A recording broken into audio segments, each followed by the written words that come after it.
আমাদের আন্দোলন চলবে না, চলবে না। আওয়াজ তুলে হাত তুলে সাক্ষী দেন, হাত তুলে সাক্ষী দেন। কেন কেন্দ্র সরকারকে আমরা জানিয়ে দিই দেশকে ভালোবাসি। আপনার যে গদিটা প্রধানমন্ত্রীর, ওই গদিকেও সম্মান করি। তার মানে এটা নয় আপনি ইসলামের বিরুদ্ধে, মসজিদের বিরুদ্ধে, কোরআনের বিরুদ্ধে, ইসলামের বিরুদ্ধে কোন রকম ক্ষমতার জন্য আইন তৈরি করবেন। আমরা বেঁচে থাকতে এই আইন হতে দেব না। তাহলে আপনাকে আগে ঠিক করতে হবে, আইন পরে করবেন। আগে আমাদের যুব সমাজের বুকে তাজা খুনগুলো গুলি করে করে ধরাতে হবে, তারপরে আইন করতে আপনি পারবেন। তার আগে পর্যন্ত আইন আমরা হতে দেব না। কেন আমরা দেশকে ভালোবাসি, সংবিধানকে ভালোবাসি। ঠিক মনে রাখবেন, আমরা জানের থেকেও বেশি আমার ইসলাম, আমার কোরআন, আমার মসজিদ মাদ্রাসাকেও ভালোবাসি। ঠিক না বেঠিক? ঠিক তেমনি রাজ্য সরকারকেও বলবো, আপনিও মনে রাখবেন, আমরা হয়তো মুসলিম সমাজের 27% মানুষ আপনাকে বিশ্বাস করে ভোট দিয়েছে। বিজেপির ভয় দেখিয়ে, বিজেপির ভয়ে সব হয়তো আপনার কোলে উঠেছে।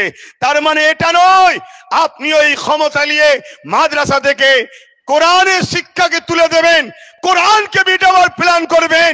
তাহলে মনে রাখবেন, আমরা 27% কেন, যত পার্সেন্টই আছি, আমরা বুকে তাজা খুন দিয়ে হলো বিজেপির ভয় না করে বিজেপিকেও যেমন উৎখাত করব, আপনাকেও কিন্তু উৎখাত করে আমরা ছাড়বো। এই লড়াই চলতে থাকবে।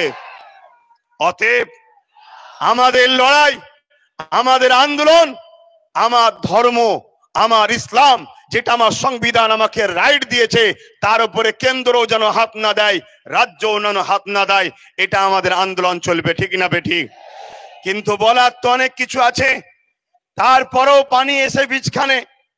এ ভাইয়েরা একটু মোবাইল টোবাইলে ব্যস্ত হয়ে গিয়েছিল, মিডিয়া ভাইয়েরা। দেখ, এখন আর ব্যস্ত হননি।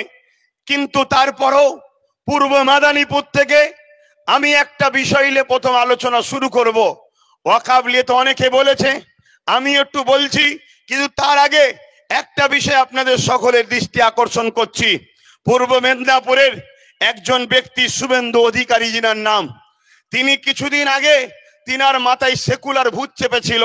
তাই তিনি আমাদেরই সাথে, মোল্লা মলি সাহেব, আমার সাথে নয়, অনেক পীর সাহেব পীরজাদার সাথে ইফতার পার্টিতেও গেছে, তরমুজও খেয়েছে।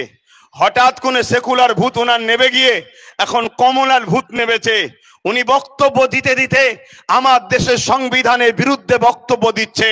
তাই এখান থেকে আওয়াজ তুলবো, শুভেন্দু অধিকারী বাবুকে, আপনি রাজনীতি করছেন, রাজনীতি করুন, ধর্মীয় ধর্ম খেলা করবেন না।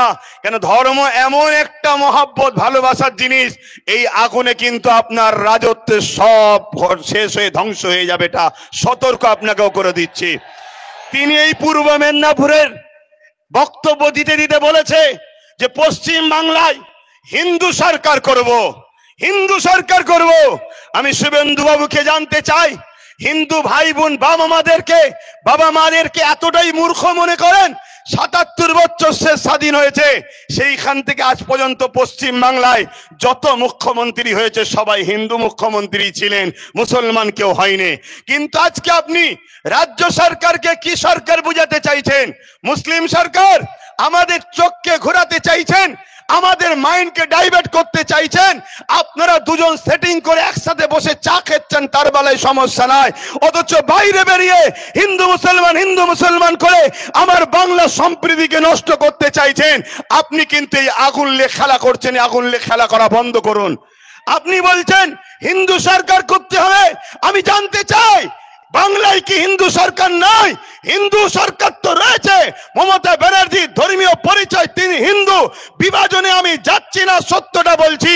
কিন্তু আপনাকে আমি আর একটা প্রমাণ দিচ্ছি। দীঘার মতো পিকনিক স্পটে, দীঘার মতো বেড়াবার জায়গায় আজকে সেখানে ধর্মের স্থান, হিন্দুদের মন্দির তৈরি হচ্ছে। আমি তাতে বিরোধী নই, ঘৃণার দিকে যাচ্ছি না। তিনি দেশের রাজ্যের মাথায় বসে আছে, তিনি রাজ্যের পয়সাকে নিয়ে মন্দির। আসসালামু আলাইকুম, আমরা দেখছেন এইচবি নিউজ জলসা। পীর সাহেব পীরজাদা হুজুরদের নিত্য নতুন ওয়াজ আর গজল পেতে আমাদের চ্যানেলটি সাবস্ক্রাইব করুন, ঘন্টি বেলাইকান দাবি আমাদের পাশে।